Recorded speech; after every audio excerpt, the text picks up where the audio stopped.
I hate to be the bearer of bad news, but you are not getting upside down enough. That might be a weird thing to hear. You might be thinking to yourself, why on earth would I ever get upside down? Well, I'm about to tell you exactly why inversions are the #1 most powerful tool in yoga, why inversions can replace a whole pharmacy list of medicines, and why no matter what you're dealing with, they're guaranteed to help you. Peace and love, y'all. Welcome back to another moment of stillness. My name is Itai Atullah, coming to you live from beautiful upstate New York. Y'all hear the birds chirp and you already know what's going on. I want to start the episode by giving a very special shout out to all the students who have been working with me one-on-one. I love y'all so much. Today I had a lot of different calls with students. We were talking about how to cure panic attacks, how to prevent injuries in hypermobile people, how to fix low self-esteem, and a whole bunch of other things. If you want to work one-on-one with me, just send me a DM, send me an email, or hit the link in the description below. I would love nothing more than to hop on the phone with you and give you personalized yoga advice and help you design a routine that fits your needs and goals. In case you're new here, like I said, my name is Itai. I have been traveling Asia for the past year on my solo travel voyage. I have been studying yoga under great masters in India, Nepal, and all over the continent, soaking up as much ancient tradition, ancient wisdom as I can so that I can come here and translate it into modern tools for transformation, something that my chronically online family can understand because we all deserve these tools that will help us transform. We live in a world where the powers that be want us to be unwell, want to control us as the population, because our attention is the greatest commodity to be bought and sold between corporations. So I want to thank you deeply for putting your attention here. I just recently returned from my solo travel pilgrimage to where I'm from, New York City. This is just a weekend getaway to upstate New York before I go back to Brooklyn on Sunday night. In a few weeks, I'm going on my next travel adventure, which I'm so excited for. I'll be announcing that soon, and I'm actually announcing a bunch of yoga retreats in the next year. So please follow the links in the description below to be the first to hear about all of that. Now let's get into the reason we gathered here today. Let's talk about inversions. Let's talk about getting upside down. So here's what we're about to do. First, I'm going to tell you all the benefits of doing inversion postures. Then I'm going to tell you which inversion posture you should be doing based on your skill level. And then I'm going to tell you which inversion posture is right for you based on whatever you're working on at the moment, whether it's anxiety or back pain or something else. But let's start off with the numerous benefits. Firstly, on a purely physical level, this is going to have a lot of really good effects on your muscular system, on your skeletal system, the circulatory system. Let's talk about that. First of all is the circulatory system. When you reverse the way that gravity impacts your body, your circulation is going to appreciate that so much. You are sending more blood flow to your head, to your throat, to the side of your body that's usually closer to God. It's going to actually improve the circulatory function of the heart,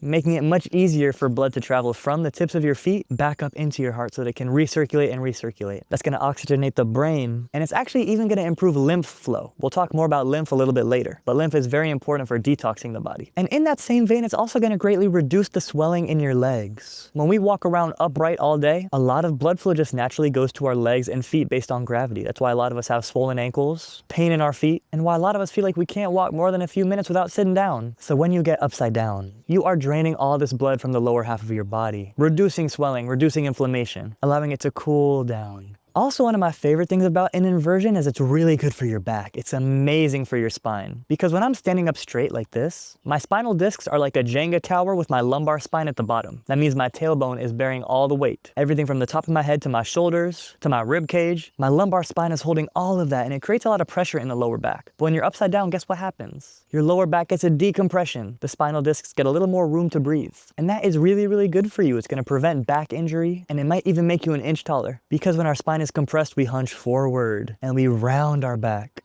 When our spine is healthy and long, we actually do look taller. Also, depending on what kind of inversion you do, and in a minute I'm going to go over some active ones and some passive ones. If you're doing the active ones, that is really good for strengthening your core and your upper body and improving your balance, because we take for granted how good our legs are at holding our whole body upright. When we get upside down, we realize it's actually a really hard job that our arms might not naturally be good at, that our core might not naturally be good at. So you're gonna have way stronger arms and chest and abdomen and back muscles, and even neck muscles when you have this really active inversions. Moving on from the physical benefits, we also have a lot of mental and emotional benefits to getting upside down. And it doesn't matter if you're doing the active or the passive one for the rest of these benefits. So the first thing that's going on is that your parasympathetic nervous system is being activated. When you're upside down, you breathe way slower, way deeper, and your body goes into a state of tranquility. That's gonna improve your mood, that's gonna lower cortisol. Overall, it's gonna make you a more pleasant person to be around. Not that you need it, of course. You're already wonderful. And activating the parasympathetic nervous system has been known to lower anxiety and depression. You'd be amazed at how quickly you can come down from a panic attack just by getting upside down. Sounds crazy, but don't knock it till you try it. It's worked for me. Another thing that being upside down does is it oxygenates your brain. Think about it. So much more blood flow is entering your brain when your head is closest to the floor, and it's like you're giving your mind a hug of oxygen, of vitality. That's going to improve your cognition a lot. It's going to improve your mental sharpness and your focus. It's even really good for headaches in that way, because when you put your head closest to the floor, you're telling your body, pay attention to my head. Fix whatever's going on here. So your headaches will go away after just a few minutes in most cases. Another really great benefit is that inversions are going to increase the function of your heart. Because when you're upside down and you're kind of treating your body like a snow globe, allowing the circulation to reorient itself, your heart doesn't have to work as hard. You're giving it a break.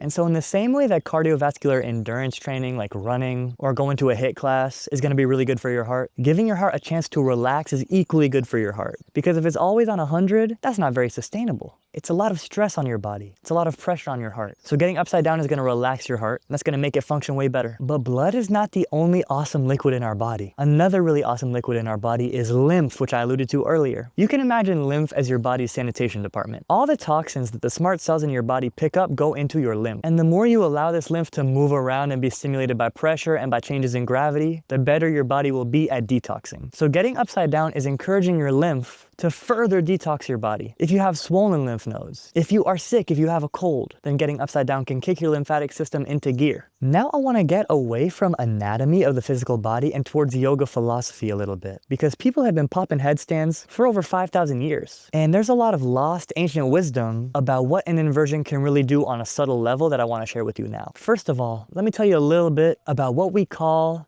the ultimate life force in yoga philosophy, and that is a word called prana. Prana can be difficult to explain for someone who's entirely of the materialist mindset because you can't see it, you can't touch it. It can't be measured under a microscope. Prana is what yogis call the vital energy of the universe. Yogis believe that when you take deep breaths, you're not only breathing air, you're actually breathing in prana. And you're feeding your body. So the deeper your breaths are, the more energy you have in your body. And you can think of prana as the food or the fuel for our energetic body. And part of our energetic body is 7 chakras or 7 energy centers. Unless we're doing a really intense yoga practice, this energy can flow down and leak out of our feet, leak out of our tailbone. But when we get upside down, we actually encourage the prana to flow up our spine towards our head. That's going to be really good for stimulating our upper chakras. The throat chakra, the third eye chakra, and the crown chakra. So if you're someone who has a lot of anxiety, who doesn't have a very strong intuition because you're always focused on staying safe, you can't be in creative mode because you're always in survival mode, then getting upside down and bringing prana to your upper chakras is going to help you see the world for what it really is. It's going to help you communicate clearly. It's going to help you tune into your intuition and know which paths are right for you, which paths are wrong for you. And it's going to help you feel more connected to the universe around you. I'm going to make another video in the future that's all about the chakras and what they're all for. But what you need to know right now is that your top 3 chakras, which I just mentioned, are what connects you to the outside world. And getting upside down is going to bolster that connection. In general, you're going to find your consciousness shifting from lower desires like survival and sexual reproduction and a desire to eat a lot of food to higher desires like connecting with other human beings, like creating a piece of art, like going for a walk in nature, like feeling connected with God. That's what prana flowing upward does to us.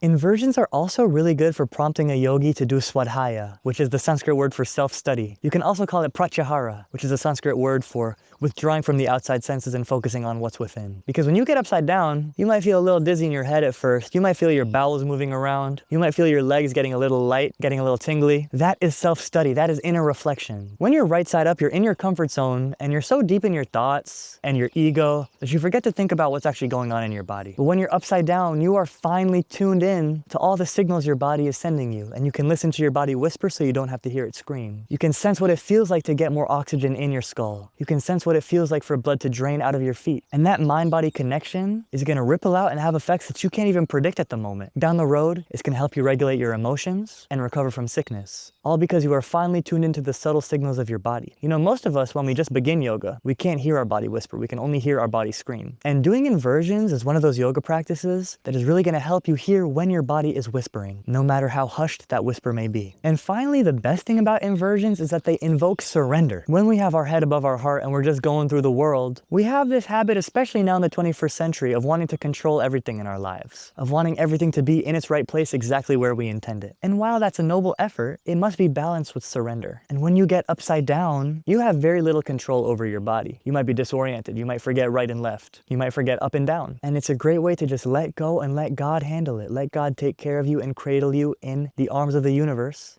like a baby. The longer you stay upside down, the more you can loosen your clenched fists and trust the path of life, trust the flow. This mentality is one of the greatest antidotes for anxiety, for high blood pressure, for jaw tension. All of this can be found in the simple act of surrender. And so I know it's a lot, but those are all of the benefits of getting upside down. So you can start to see how that can replace a whole cabinet full of pharmaceutical drugs, and it can teach us that our body is smarter than we even know. Our body is fully capable of healing itself. In fact, it's eager to do so. We just have to put it in the position, the upside down position, to let it happen. Now, before I move on to which inversion you should be doing depending on your focus and skill level, I want to give a few contraindications, a few reasons why you might want to avoid getting upside down. Number one, if you have glaucoma or eye pressure issues, inversions should be avoided because it's just going to put more pressure on your eyes, and that's going to irritate the body. If you've recently had a stroke, or if you have cardiovascular complications, like issues with your heart, issues with your blood pressure, inversions are to be avoided because it could further aggravate the body. If you have any issues in your cervical spine or in your neck, you should avoid certain active inversions because it will put a lot more pressure on your neck and it could worsen any pain you're already feeling. Also, if you're menstruating, it's been advised that you should wait until after menstruation is over to do inversions. Take that with a grain of salt because I've personally never menstruated, but that's what I've heard a lot of other people say. And then, of course, if you are pregnant, you should avoid getting upside down because it will complicate the pregnancy. Now, don't worry, if you fit into one of those categories, I have a whole bunch of other videos about what to do about those issues. Everyone else, you're safe to do inversions. But once again, listen to your body whisper so you don't have to hear it scream. You know your body better than I do. If you go and try it and something feels wrong, discern the difference between a gentle expansion and a harsh pain. Don't do anything that's going to leave you in a worse place in the long run. Trust your gut. All right, now let's go through a beginner, intermediate, and advanced version and what every variation is going to help with. Starting with the best one for an absolute beginner, and that is legs up the wall pose. The way to do it is super simple. You just lie on the floor and bring your butt to the corner where the floor meets the wall. Then you want to swing your legs up the wall so the bottom of your feet are facing heavenward. This is a really passive one. You're not going to need to engage any muscles in your body. So if you don't have a lot of core strength, then you can do this inversion all day, all night. Also, this is the best inversion to do if you've eaten. In the contraindications, I forgot to mention that you shouldn't put your belly above your head unless you have an empty stomach. Empty stomach meaning wait a few hours till after you've eaten. Otherwise, your digestion is going to be real confused. But legs up the wall, you can do it right after you eat because your belly will be flat, in line with your heart and your head against the floor. Legs up the wall is really good right before bed. It's going to calm your body down, activate your parasympathetic nervous system, get you ready to hop into bed and rest. It's also really good for digestion. If you're bloated, if you're really gassy, do legs up the wall and all the blood that was circulating in your legs will go into your abdomen and help your digestion. It's also really good for calming anxiety because it will regulate your breath and your heart rate. Now moving on to the intermediate is shoulder stand, also known as candlestick pose. The way to do shoulder stand is to start by lying on your back, then grip your butt with your hands, push your elbows into the floor, and send your feet up into the air. It's a little more active. You have to engage your legs, you have to engage your core, but eventually your body will look like a candle, like a straight line going up to the heavens, with your shoulders at the base, your hips right above, and your toes right above that. The back of your head, the back of your neck is also going to be on the floor beside your shoulders. Quickly looking up an image of shoulder stand on the internet is going to make it even more clear than how I'm explaining it right now. I'm putting this in the intermediate category because, like I said, it requires a little more core strength, a little more engagement of the body muscles, and for that reason, it might not be easy to hold it for a long time. But I've held it for 5 or 6 minutes before, and there's no danger in doing that. That is if you don't fit into all the contraindications that I mentioned earlier. In fact, it can be really good. And one of the best benefits of shoulder stand, in addition to all the blood flow coming out of your legs and into your head, and all the other benefits I mentioned earlier, is that shoulder stand is going to tuck your chin into your chest, giving you a double, triple chin, and stimulating your thyroid gland and parathyroid gland. This is going to do wonders for balancing hormones in your body. So if you have hormonal acne, if your hormones are imbalanced in any other way, shoulder stand is really good because tucking your chin into your chest is something we call the Jalandhar Bandh in yoga, also known as the chin lock. That gentle mechanical pressure that's being put on your thyroid and parathyroid glands is going to help your endocrine system balance out and get your hormones right where they're meant to be. And then in the advanced category, I'm going to put Shirshasana or headstand. I would say don't attempt a headstand unless you're confident and you've done it before, or if you have a teacher there to guide you, because it can be very easy to injure yourself if you do a headstand incorrectly. But in yoga, they call the headstand the king of all asanas, the king of all poses, because if you're able to do it correctly, it can have the most benefits. Every benefit I mentioned in the first half of this video is going to come into play while you're in your headstand. You're engaging your arms, your chest, your back, you're bringing blood flow to your brain, you're sending prana upward into your upper chakras. It's all happening during headstand. I've seen yogis who can hold their headstand for 10 minutes or more. Me personally, I'm getting there. I can do 1 or 2 minutes now. But let's just say it's something to strive for. Once again, please, please, please, if it's your first time, do it under a teacher's guidance. You don't want to hurt your neck, you don't want to hurt your back. You don't want to break someone's table when you fall over. I've done it before. But regardless of whether you're beginner, intermediate, or advanced, there is an inversion for you. In fact, a super beginner one I didn't even mention is to just lay in bed, belly down, and just scoot so that your collarbones are on the edge of the bed, and let your head hang forward off the bed. That's going to bring your head below your heart, oxygenating your brain, relaxing your nervous system, and getting you started on the path of inversions. So that's a super beginner one. Now you have 4 options of where to begin. I hope you found this helpful. I hope I motivated you to get upside down. If y'all know me, you know how important this is to me. I feel so called. In fact, I've made it my life's mission to translate this ancient yoga wisdom into modern tools for transformation, because there's a lot of wisdom that's been buried. There are a lot of limiting beliefs that we've all been programmed to have that are keeping us stuck and mentally and physically unwell. And if yoga has changed your life in any way, I encourage you to share how in the comments and continue spreading the love, spreading the wisdom forward so that we can one day live in a world where everybody is a yogi. I believe that if everyone was a yogi, war would be eradicated, everyone would be nice, there would be no more road rage. I could go on and on. Call me naive, but this is what I believe. Yoga has the power to change the world. Before you change the world, focus on changing yourself. How can yoga make you a better version of yourself? Hopefully this episode got you thinking about that. If you enjoyed this, please rate this podcast 5 stars or subscribe or give it a like, whatever platform you're on. Engage in a way that will get this to more people. Leave a comment and introduce yourself. I'll say hello and I'll give you a digital hug. I'll thank you for being here. And above all, send it to your mom, send it to your crush, send it to your homie, send it to your middle school teacher. Send it to somebody who might need to hear this. I love you dearly and I'll catch you next time. Stay smiling, stay breathing deeply, stay upside down. Peace and love.